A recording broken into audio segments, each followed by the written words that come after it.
ناظرین، اگر ہم بات کریں ویل چیئر والے بابے کی، جس نے ناموس رسالت اور ختم نبوت صلی اللہ علیہ وسلم کے مسئلے پر تمام مسلمانوں کو ایک پلیٹ فارم پر جمع کر دیا، یقیناً آپ کے دلوں میں ایک ہی نام آتا ہے اور وہ نام ہے علامہ خادم حسین رضوی رحمۃ اللہ تعالی علیہ۔ رسول اللہ نے کیا فرمایا؟ فرمایا من سب نبیًا فاقتلوہ، فرمایا قیامت تک جو نبی کے بارے میں بات کرے اس کو کاٹ کر رکھ دو۔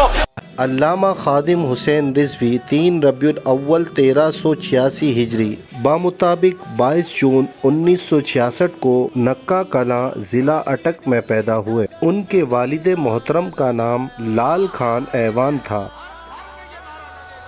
انہوں نے ابتدائی تعلیم چوتھی کلاس تک اپنے گاؤں نکا کلاں میں حاصل کی۔ دینی تعلیم کے لیے ضلع جہلم چلے گئے۔ اس وقت آپ کی عمر بمشکل 8 سال ہی تھی۔ یہ 1974 کی بات ہے۔ علامہ خادم حسین رضوی جب اکیلے جہلم پہنچے تو اس وقت تحریک ختم نبوت عروج پر تھی اور اس کی وجہ سے جلسے جلوس اور پکڑ دھکڑ کا عمل جاری تھا۔ جہلم میں علامہ خادم حسین رضوی صاحب کے استاد حافظ غلام محمد موجود تھے، جو انہیں جامع غوثیہ اشاعت العلوم عیدگاہ لے گئے۔ یہ مدرسہ قاضی غلام محمود کا تھا، جو پیر مہر علی شاہ صاحب کے مرید خاص تھے۔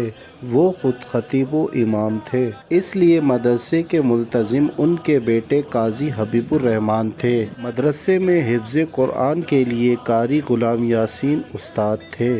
ان کا تعلق ضلع گجرات سے تھا اور وہ آنکھوں کی بینائی سے محروم تھے۔ علامہ خادم حسین رضوی صاحب نے ابتدائی 12 سپارے جامعہ غوثیہ اشاعت العلوم میں حفظ کیے اور اس سے آگے 18 سپارے مشین محلہ نمبر 1 کے دارالعلوم میں حفظ کیے۔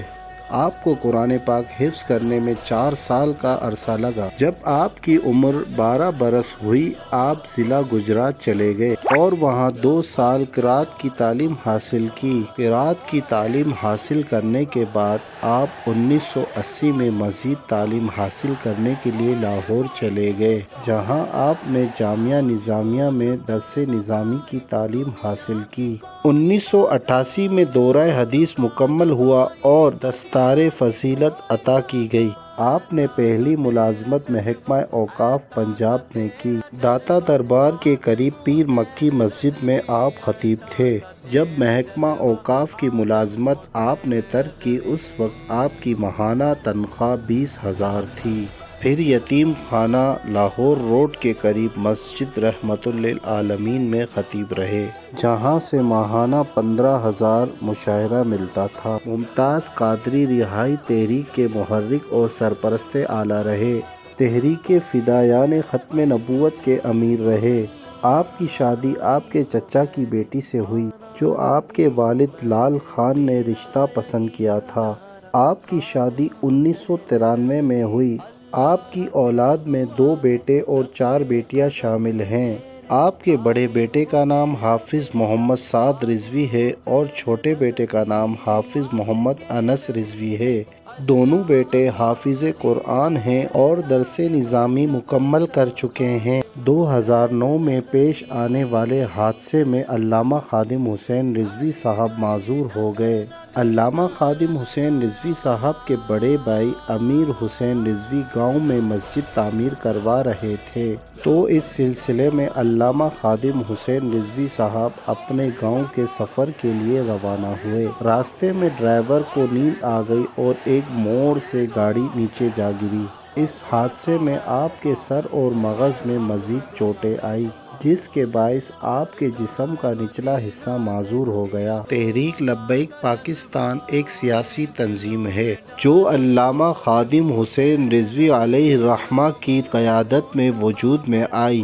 26 جولائی 2017 میں الیکشن کمیشن آف پاکستان میں رجسٹرڈ ہو کر کرین کا نشان الاٹ ہوا۔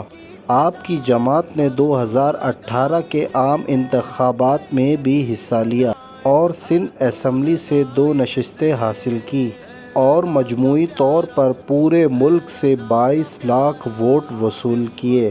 آپ کا سیاست میں آنے کا سبب ممتاز قادری کی شہادت کو مانا جاتا ہے۔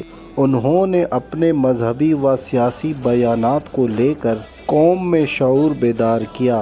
آپ پر 2016 میں توہین مذہب کے قانون کے حق میں ریلی نکالنے پر لاٹھی چارج کیا گیا اور آپ کو گرفتار کر کے جیل بھیج دیا گیا۔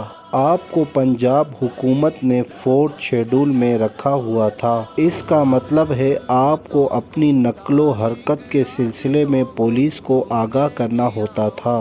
2017 میں ایک پارلیمانی بل میں ختم نبوت کے قانون میں چھیڑ چھاڑ کرنے کے سبب آپ نے اپنا سخت رد عمل دیا اور 2017 نومبر میں فیض آباد انٹرچینج پر آپ نے دھرنا دے دیا۔ 30 نومبر کی صبح وفاقی پولیس اور رینجرز نے ایک ناکام آپریشن کیا جس میں کئی افراد زخمی ہوئے۔ پولیس نے 12,000 آنسو گیس شیل پھینکے اور 8 لوگ شہید ہوئے۔ واقعے کے بعد ملک گیر احتجاج شروع ہو گیا اور وزیر قانون زید حامد کو استعفیٰ دینا پڑا۔ جب 2018 میں ہالینڈ نے حضور صلی اللہ علیہ وسلم کے خاکوں کی نمائش کی گستاخی کی تو آپ نے دوبارہ لاہور تا اسلام آباد مارچ کیا اور دھرنا دے دیا۔ آسیہ ملعونہ نے حضور صلی اللہ علیہ وسلم کی شان میں گستاخی کی۔ ہائی کورٹ نے اسے موت کی سزا سنائی لیکن سپریم کورٹ نے اسے رہا کر دیا، جس پر آپ کا شدید رد عمل سامنے آیا۔ تحریک لبیک پاکستان کے قائدین و کارکنان پر ظلم کی انتہا کر دی گئی اور بڑے پیمانے پر قائدین و کارکنان کو گرفتار کر لیا گیا۔ علامہ خادم حسین رضوی دہشت گردی کی دفعات میں گرفتار رہے۔ مئی 2019 میں رہائی ملی۔ رہائی کے بعد آپ کے کارکنان و ذمہ داران میں مزید جوش و ولولہ بیدار ہوا، جس سے حکومت وقت پر پریشر بنا رہا۔ آپ کی مادری زبان پنجابی ہے، تاہم آپ کو مکمل فارسی زبان پر بھی عبور حاصل تھا۔ شاعری سے بھی لگاؤ تھا، خود کو کلام اقبال کا حافظ کہا کرتے تھے۔ میں کہا آگے واپس سو گیا چادر تان کے، کہنے لگا نہیں سو کتنے گیا چلیا، تازے بندے ای گلستان رستان آشیاں پر شاخے طوبہ بستان۔ کہنے لگا میں انہاں دیاں ساریاں سنداں لپیٹ کے تو انہاں دے منہ تے ماریاں۔ میں کہا پھر؟ کہنے لگا مدینہ پاک جڑا راہ جاندا سی نے چھوٹے جہے درختوں تے آشیانہ بنا کے میں گیا۔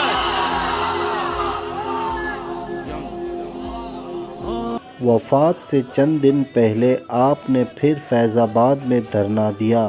اس بار آپ کا مطالبہ فرانس کے سفیر کو ملک سے نکالنا تھا کیونکہ فرانس کے صدر نے گستاخانہ خاکوں کی حمایت کی تھی۔ 19 نومبر 2020 بروز جمعرات کو لاہور میں 54 سال کی عمر میں وفات پا گئے۔ 21 نومبر 2020 بروز ہفتے کو مینار پاکستان کے گراؤنڈ میں نماز جنازہ ادا کی گئی۔